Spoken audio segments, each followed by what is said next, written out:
Olá, pessoal. Parada obrigatória e o assunto da vez é a gente falar a respeito de africanidade.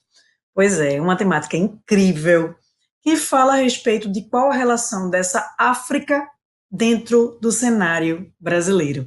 O que nós temos de africanidade? Trata-se de uma aula que, na realidade, ela será dividida em três momentos. O primeiro momento é a gente conhecer o que é essa africanidade.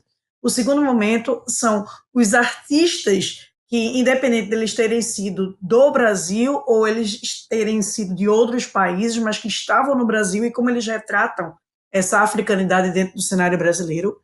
E a última aula é falar sobre a música, a dança, a culinária e a religiosidade africana. Então não deixe de assistir este vídeo até o final, pois as informações serão bastante valiosas.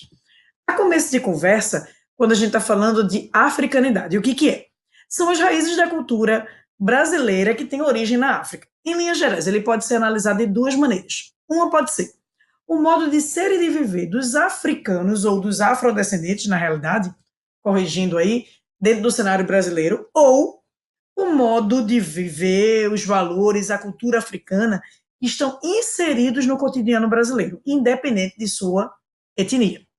Então, tanto a gente pode estar falando da cultura dos afrodescendentes que respiram essa cultura africana, ou de quaisquer que sejam as pessoas, independente da etnia, mas que aderem a valores e a marcas dessa nossa cultura africana, como nas imagens que você pode visualizar aqui ao lado, né? O colorido típico da cultura africana nas vestimentas, nos acessórios, nas danças, nos rituais, nas músicas, enfim, né?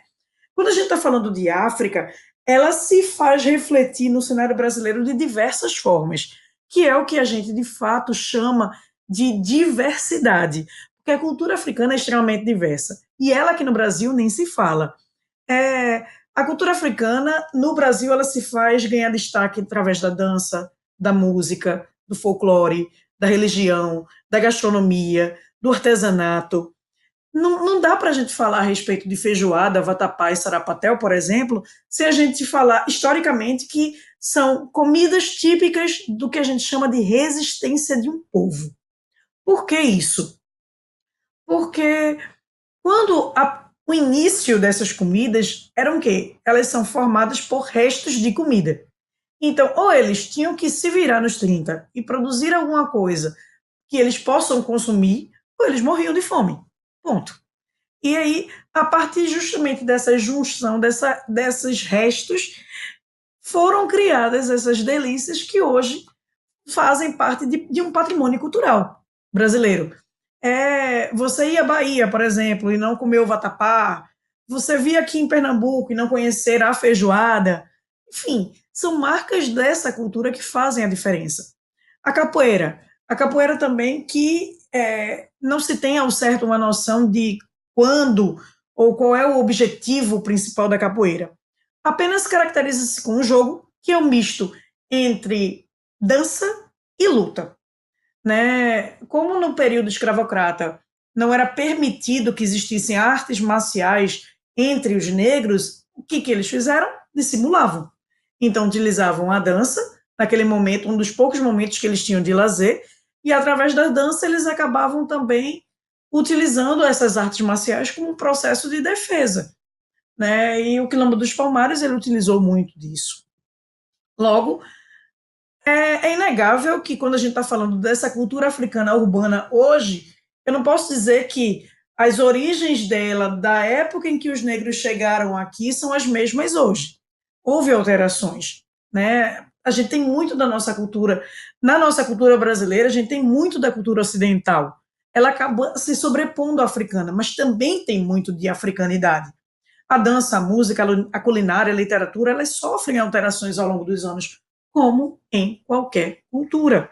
Isso é vida, isso faz com que uma cultura ela se torne diversificada, ela se torne mista. Então, até mesmo quando a gente pega o samba de hoje, do samba de outrora, ela sofreu alterações ao longo do tempo. Isso é normal, isso é natural, isso é cultural.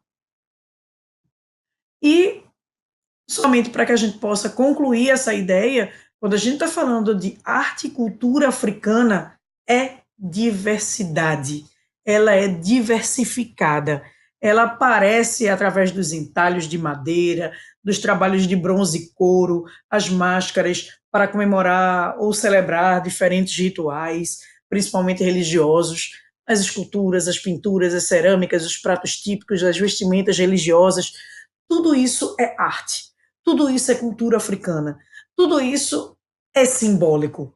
Cada marca, cada cor, cada objeto criado, ela tem uma representatividade que a gente precisa respeitar, conhecer e, por que não, usar, usufruir. E é isso. Se por acaso você ainda não segue este canal, não deixa de se inscrever, também não deixa de comentar e o principal, compartilha. Afinal de contas, compartilhar conhecimento nunca é demais. Estamos no Verificando a Língua Portuguesa. Beijo para vocês, ó. Tchau, tchau.